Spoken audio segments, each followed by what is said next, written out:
কথাটা বলতে যেই কেন জানি এর মধ্যে একটা অন্যরকম অনুভূতির সৃষ্টি হয়।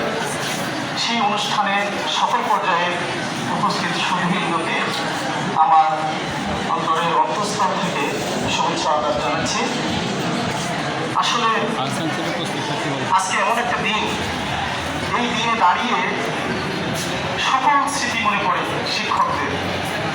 এখানে যে শিক্ষকরা আছেন, বিদায় নিয়েছেন, কেউ হয়তো পৃথিবী থেকে বিদায় নিয়েছেন, কেউ প্রতিষ্ঠান থেকে বিদায় নিয়েছেন। অনেক স্মৃতি বিজড়িত এই প্রতিষ্ঠান। আমি এখানে আসছিলাম, অষ্টম শ্রেণীতে ভর্তি হয়েছি আমাদের আব্দুল আজিজ স্যারের হাত ধরে। উনি আমার বাবার বন্ধু।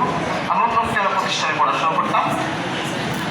তো কোনো এক পর্যায়ে ওনার কথাই এখানে আসলাম এবং এখানে এসে যে বিষয়টা সেই সময় উপলব্ধি করলাম যে আন্তরিকতা শিক্ষকদের, সেটা আসলেই অসাধারণ ছিল।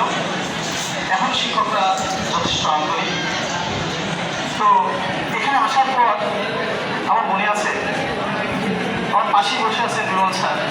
রুমন স্যার একটা কথা আমাকে বলছিলেন যে দেখো, সিঙ্গিয়া গ্রাম, আমার গ্রামটা সিঙ্গিয়া, তখন যোগাযোগ ব্যবস্থা খুবই খারাপ, এখন যথেষ্ট ভালো। তো উনি আমাকে একটা কথা বলছিলেন এবং এই কথাটি আরও অনেক শিক্ষকই বলছিলেন যে সিঙ্গিয়া গ্রাম থেকে আসি কিন্তু অনেক কষ্ট করে, এবং এখন পর্যন্ত এই গ্রামে এসে এখান থেকে পাশ করে নিই বা ভালো রেজাল্ট করে এমনটা কিন্তু নয়। তো যা হোক, শিক্ষকদের এই যে অনুপ্রেরণামূলক কথা এবং যে সহযোগিতা, সেই সহযোগিতা